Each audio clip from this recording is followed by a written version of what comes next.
కథ చెబుతాను ఊ కొడతారా ఉలిక్కి పడతారా. ఎవరెవరో ఎన్నెన్నో కథలు చెప్తా ఉంటారు. అందరి చక్కడ చూస్తారు. అందరికీ చక్కగా లైకులు కొడతారు. ఏ ఒక లైక్ ఒక సబ్స్క్రైబ్ కొడితే ఏం పోతుంది? మీకు అందరికి కుళ్ళే. 750 మంది అయిపోయారు. పెద్ద కుటుంబం అయిపోయింది. మీరు కూడా జాయిన్ అవ్వచ్చుగా. అంత దూరం నుంచి చూసి అలా అలా అలా అలా తిప్పుకుంటూ స్క్రోల్ చేసుకుంటూ వెళ్ళకపోతే. మంచి మంచి కథలు చెప్తాను కదా, మంచి మాటలు చెప్తాను, మంచి పాటలు కూడా పెడతాను. ఏం పోయిందమ్మా కొంచెం వింటే? సరే, ఏం మాట్లాడుకుందాం ఇవాళ?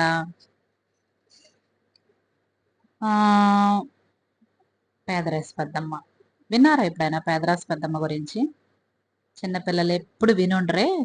పాపం మీ జనరేషన్కి ఈ పేదరాశి పెద్దమ్మ కథలు, అనగనగా ఒక ఊరిలో ఉన్నారు ఒక కథలు, ఇవన్నీ బాలజ్యోతి, బాలమిత్ర, చందమామ మీరు చూసుండ్రు. అవునా? పెద్దలందరూ కాస్త పుస్తకాలన్నీ తెచ్చి మీ పిల్లలకి చూపించండి. చిన్నప్పుడు మనం చదువుకోలే? చందమామ కథలు చదువుకున్నాం, బాలమిత్ర కథలు చదువుకున్నాం. బాలజ్యోతి కోసం నేనైతే వారం మాత్రం ఎదురు చూసేదాన్ని. మీ పిల్లలకు మాత్రం మీలాగా పెరగాలని మీరు అనుకోవద్దా? అవన్నీ కథలు చెప్పండారా. ఒక ఈగంట ఇల్లు అలుక్కుంటుందంట. అలకటం తెలుసా మీకు?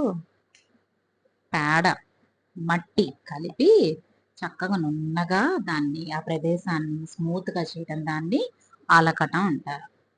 దాని మీద తెల్లటి ముగ్గు వేస్తే ఎంత అందంగా ఉంటుంది. ఇల్లు అలుకుతూ అంట పేరు మర్చిపోయిందంట. ఏం మర్చిపోయింది? పేరు. అయితే పేదరాశి పెద్దమ్మ దగ్గరికి వెళ్ళిందంట.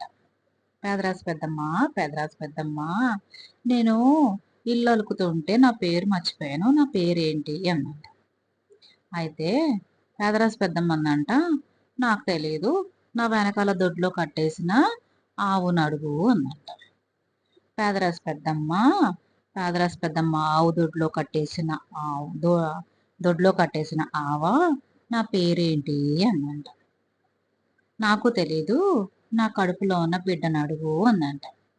పేదరాశి పెద్దమ్మ, పేదరాశి పెద్దమ్మ దొడ్లో కట్టేసిన ఆవు కడుపులో ఉన్న దూడ, నా పేరేంటి అందంట.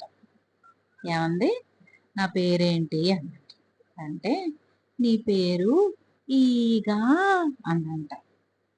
Okay, chain of memory. ఈరోజు మనం పెద్ద పెద్ద కాంపిటీషన్స్కి తీసుకెళ్ళి పిల్లలకి మెమరీ గేమ్స్ అని పెడతాం. సో ఈగ కథ చెప్పండి.